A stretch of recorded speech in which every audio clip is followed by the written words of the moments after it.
There's a piece of aluminum in the Vietnamese People's Air Force Museum about the size of a dinner plate, twisted and blackened. The placard says MiG-21. It doesn't say which one. It doesn't say how many fell that day, January 2nd, 1967, or that the number was 7. 7 of North Vietnam's best interceptors, flown by some of their most experienced pilots, destroyed in roughly 12 minutes. How did an air force that had been winning the skies over Hanoi lose nearly a quarter of its operational MiG-21 fleet in a single afternoon? Why did their own ground controllers, careful, Soviet-trained, rarely wrong, vector those pilots directly into the teeth of a trap? And what does it mean that the American colonel who designed the entire operation later stood in a debriefing room and called it a failure? The wreckage in that museum case doesn't answer any of this. But the story behind it is one of the strangest episodes in the air war over Vietnam, and most of what you've heard about it is incomplete. If that's the kind of history that pulls you in, hit subscribe. There's a deeper layer to this operation that almost never gets told. Drop a like if you want more like it, and if you've got a detail I've missed, the comments are where I'll find it. The answers start not in the sky over Hanoi, but in a feeling American fighter pilots had been living with for 2 years. They had a word for it, though the word varied by squadron. Some called it the screw-up. Others used language that couldn't appear in an after-action report. The feeling was the same: a war being run by men who had never sat in a cockpit, governed by restrictions so elaborate they read like a practical joke. You can see it in the gun camera footage that survives from 1965 and 1966. F-105 Thunderchiefs, big, fast, loaded with bombs meant for bridges and rail yards, picking up MiG contacts on their warning receivers, the MiGs closing. And the Thuds doing the only thing the rules allowed, jettisoning their bomb loads and running. Not because they couldn't fight, because they weren't permitted to. The footage has a quality that borders on absurd. Pilots dropping ordnance worth tens of thousands of dollars into rice paddies, pulling high-G turns away from enemies they were trained and equipped to kill because Washington had drawn boundaries that no tactical reality could override. Into this atmosphere walked Colonel Robin Olds, arriving at Ubon Royal Thai Air Force Base in September 1966. There's a photograph from that week, Olds standing in front of a chalkboard, studying columns of numbers, mission counts, loss rates. The ratio of American aircraft destroyed to MiGs shot down. The numbers were not good. And Olds, who had killed 13 aircraft over Europe in the last war, looked at that chalkboard and understood something that would take him 3 months to act on. The rules couldn't be changed. They had to be used. 11. That's the number of F-105 Thunderchiefs shot down over North Vietnam in the final 3 months of 1966. 11 crews, some killed, some captured, some listed as missing in a bureaucratic category that meant the same thing as dead, but let the Air Force delay the paperwork. And the machine producing those losses was not mysterious. It was systematic. It had a name: Rolling Thunder. And it was, by almost any tactical measure, insane. The theory behind Rolling Thunder was graduated pressure, a phrase coined by civilians in the Pentagon who believed bombing could be calibrated like a thermostat. Turn up the heat slowly. Signal resolve. Give Hanoi time to calculate the cost of continued aggression and choose to negotiate. In practice, this meant that the White House selected individual targets, sometimes President Johnson himself, standing over maps at Tuesday lunch meetings, and dictated not just what to hit, but how to hit it. Ingress routes were specified, altitudes were constrained, timing windows were narrow, and certain targets were permanently off-limits. The MiG airfields at Phuc Yen, Gia Lam, Kep, and Hoa Lac sat under a prohibition so absolute it might as well have been holy ground. The North Vietnamese noticed. Their ground-controlled intercept operators, trained by Soviet advisors who understood radar geometry the way a chess master understands diagonals, began cataloging American patterns with the patience of entomologists, pinning specimens. They recorded the altitudes. They logged the formation spacing. They identified the electronic signature of the QRC-16O jamming pods that F-105 flights carried in specific configurations. 4 ships abreast, pods tuned to overlapping frequencies to create a blanket of noise against SA-2 missile radars. The pods worked against the SAMs, but they also worked as a beacon. Every time a Thud flight switched on its jamming, it announced itself, aircraft type, heading, approximate number, to anyone listening on the right frequencies. And someone was always listening. The MiG-21 pilots who rose from those untouchable airfields had a simple playbook, and it was devastating. GCI controllers would track the incoming Thud formations on radar, calculate the intercept geometry, and vector the MiGs to a position above and behind. The MiG-21s, small, fast, almost invisible from below, would dive through the formation at supersonic speed, fire their K-13 Atoll heat-seeking missiles, and pull away before the American escort fighters could react. The engagement window lasted seconds. By the time an F-4 Phantom escort turned to pursue, the MiG was already descending toward the sanctuary of its own airfield, where American aircraft were forbidden to follow. The Thud pilots could see those airfields. That was the part that corroded morale like acid. On clear days, flying the prescribed route into the target area, they could look down and see MiG-21s parked on the ramp at Phuc Yen.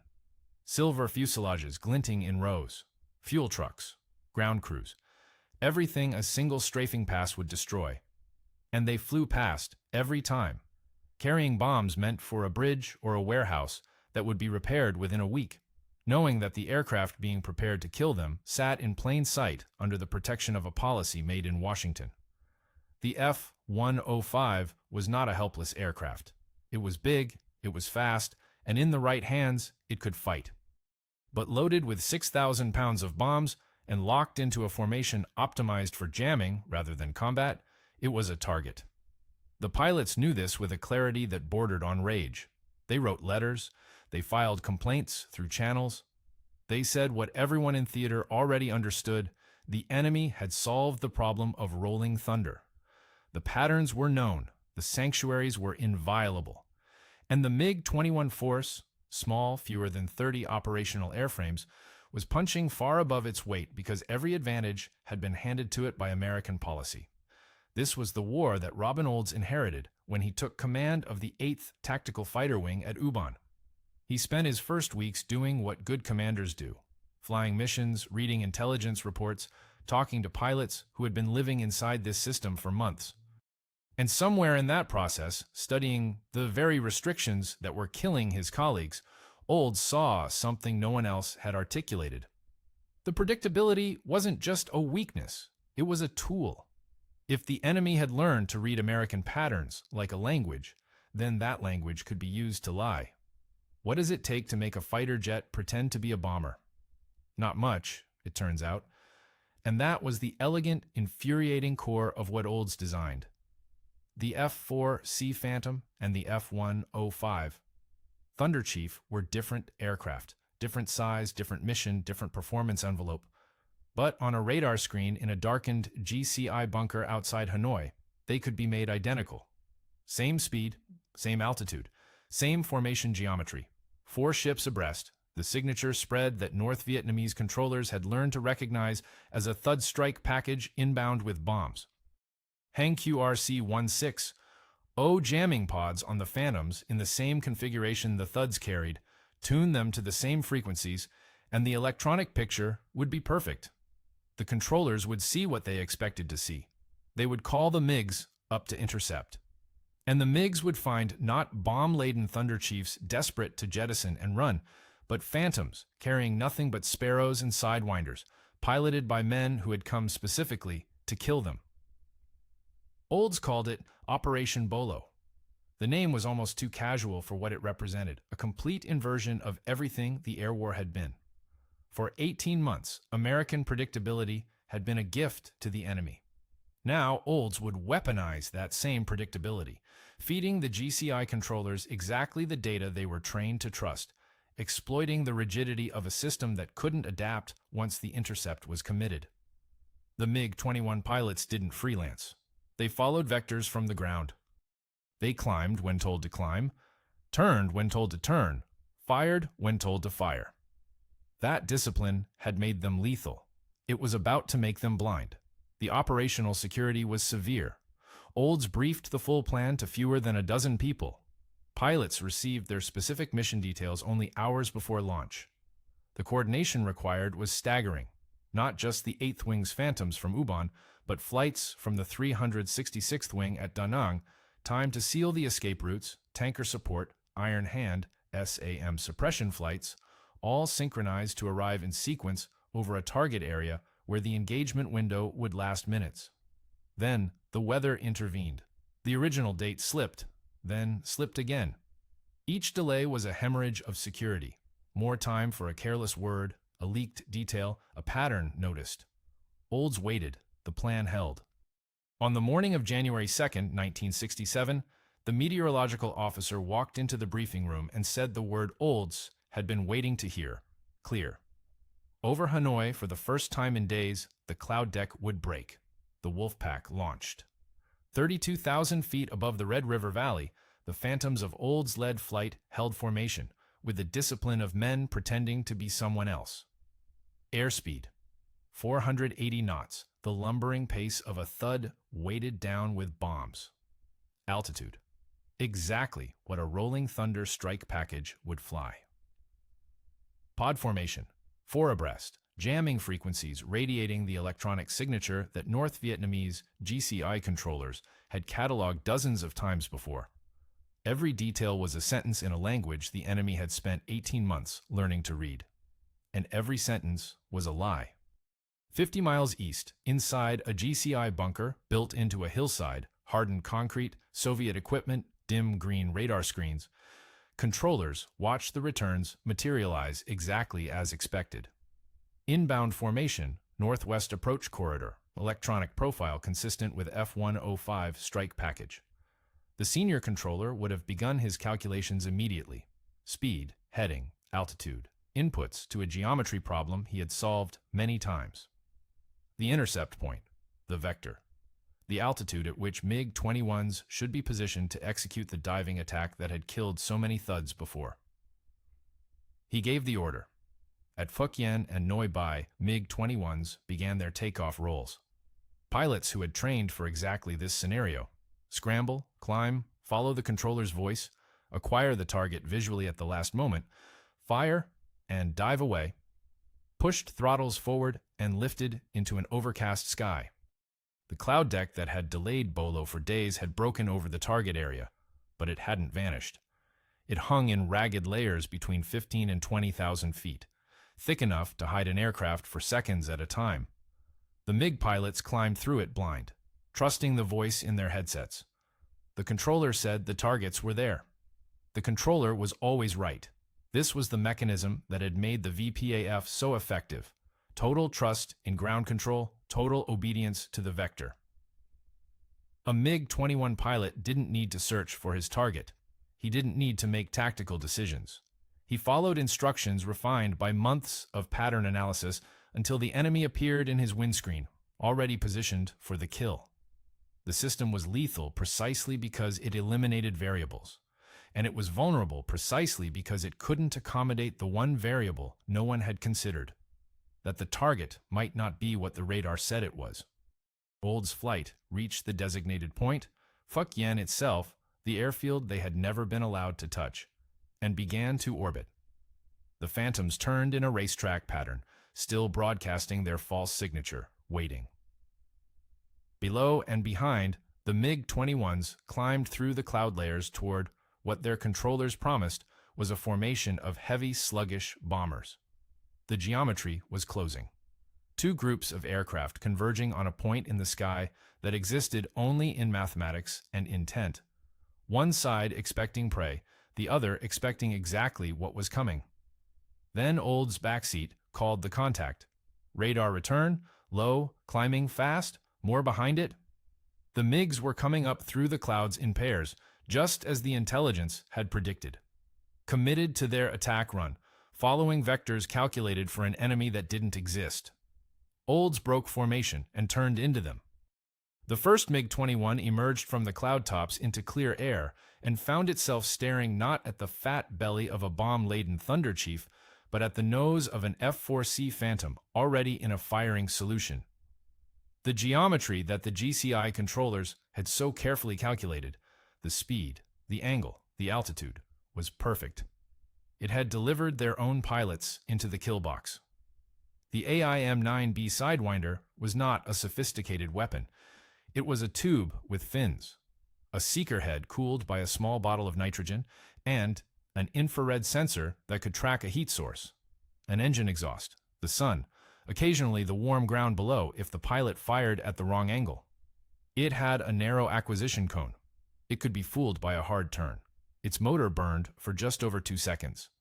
In the inventory of weapons that changed the air war over Vietnam, it was primitive, unreliable, and deeply unforgiving of poor technique. On the afternoon of January 2, 1967, it was enough. Olds locked onto the first MiG-21 as it emerged from the cloud deck, still climbing, still following a vector designed for a target that wasn't there.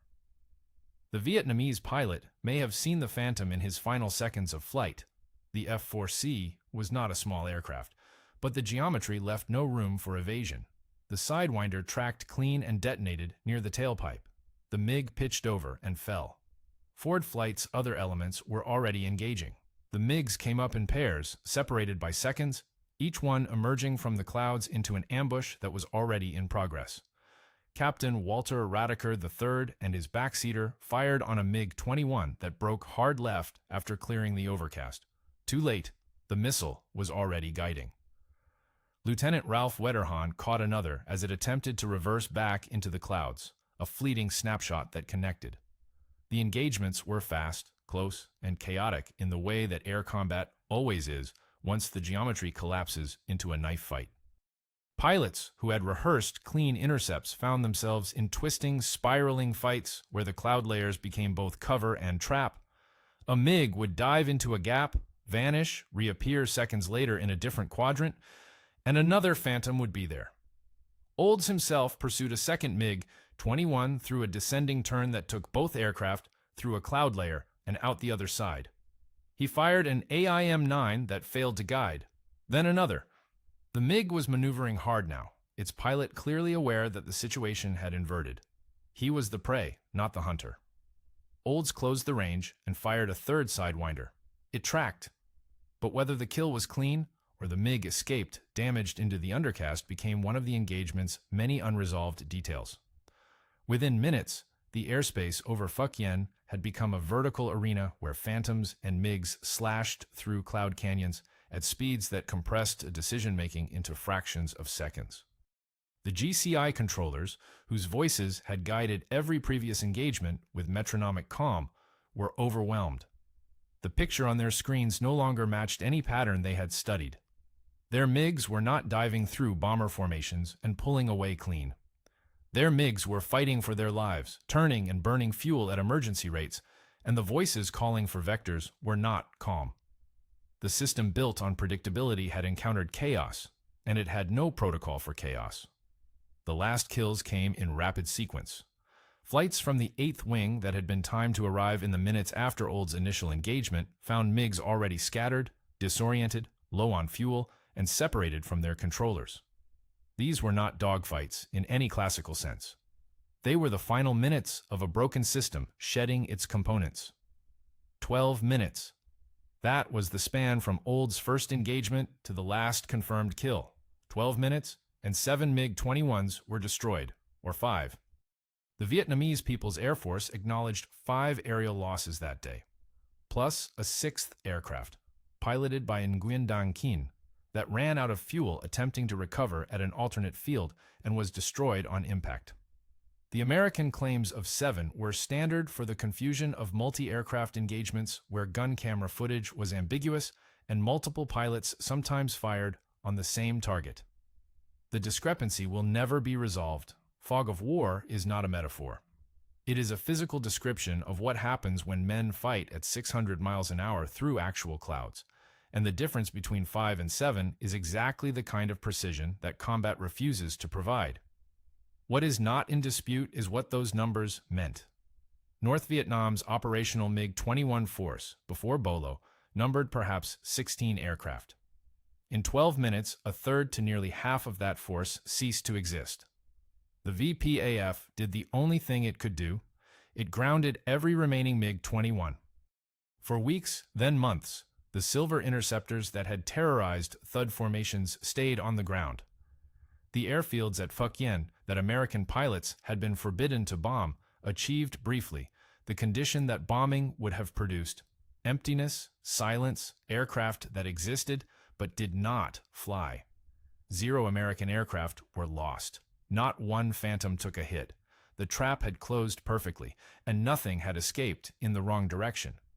How many times can you spring the same trap? Once. Olds knew it before the last Phantom landed at Ubon. Every pilot in the 8th Wing knew it.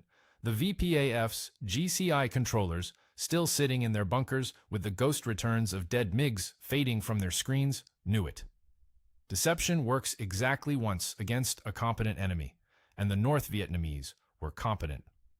The next time Phantoms flew the Thud profile at the Thud speed in the Thud formation, the controllers would hesitate. They would wait. They would ask the question they hadn't asked on January 2nd. What if it isn't what it looks like? And the trap would find nothing but empty sky. Olds proposed follow-up operations, variations on the theme, different deception profiles, different timing, strikes designed to exploit the VPAF's new hesitancy, the way Bolo had exploited its old confidence. The requests went to Saigon. Saigon sent them to Washington. Washington said no. The reasons were the same reasons they had always been: escalation, diplomacy, the Chinese border. The Soviet advisors at Phuc Yen, whose presence made the airfield untouchable, not because it couldn't be bombed, but because the men who might die in the bombing could trigger a wider war that no one in the Johnson administration was willing to risk. The rules that had made American pilots predictable enough for Olds to exploit, those rules hadn't been a mistake. They were the strategy. Rolling Thunder was never designed to win. It was designed to communicate, to signal resolve in carefully calibrated increments, to hurt just enough to bring Hanoi to the negotiating table without provoking Moscow or Beijing into the conflict. That the signaling was killing pilots at an unsustainable rate was, in the calculus of the Pentagon's civilian strategists, a cost of doing business. So the MiG airfields stayed off the target list. Soviet freighters continued to unload crates at Haiphong. Crates containing disassembled MiG-21s that would be trucked to Phuc Yen, reassembled, test-flown, and handed to replacement pilots trained in the Soviet Union. Within 4 months, the VPAF's MiG-21 force had reconstituted to pre-Bolo strength. Within 6 months, it was larger. The silver interceptors returned to the skies over Route Pac 6, and the Thuds began dying again. By 1968, F-105 losses were worse than they had been before Bolo. The 355th and 388th Tactical Fighter Wings at Takli and Korat bled aircraft at a rate that would eventually make the Thunderchief the most lost American aircraft of the war. 382 destroyed, nearly half the total production run. Pilots computed their odds and flew anyway, into the same routes, at the same times, against defenses that grew denser and more sophisticated with every month. Olds rotated home. He requested a 3rd combat tour. Denied. He was too famous, too outspoken, too useful as a symbol and too dangerous as a critic. They promoted him to brigadier general and gave him the commandant's office at the Air Force Academy, where he could shape cadets instead of operations. He took the job. He never flew combat again. The piece of aluminum in the Hanoi Museum is still there. The placard still says MiG-21. Visitors walk past it without pausing because it is small and dull and looks like what it is: wreckage, a fragment of something that was once fast and lethal and is now nothing. It does not explain that on one afternoon, a man found a seam in a system designed to be seamless, and for 12 minutes, everything worked. It does not explain that the seam closed behind him, and the system ground on, and the war lasted 8 more years. At 15:47 hours local time on January 2, 1967, the last Phantom in the strike package crossed the Black River, heading southeast, fuel state marginal, weapons expended. The entire operation, ingress, engagement, egress, had consumed less time than a standard mission briefing. By 1620, every aircraft assigned to Operation Bolo had recovered at its home field. The maintenance crews at Ubon counted the returning Phantoms and arrived at the number that mattered most that afternoon: all of them. The VPAF rebuilt. Of course, it rebuilt. The Soviet Union had manufactured more than 10,000 MiG-21s. Losing 5 or 7 over Hanoi was an industrial inconvenience, not a strategic catastrophe. New airframes arrived by rail and by sea. New pilots arrived from training bases in Krasnodar and Batysk. By summer, the MiG-21 force was flying again, and by the following year, it was killing again. The air war over North Vietnam did not pivot on January 2nd. It ground forward on the same axis, at the same cost, until Rolling Thunder ended in November 1968. Not because it had achieved its objectives, but because it demonstrably hadn't.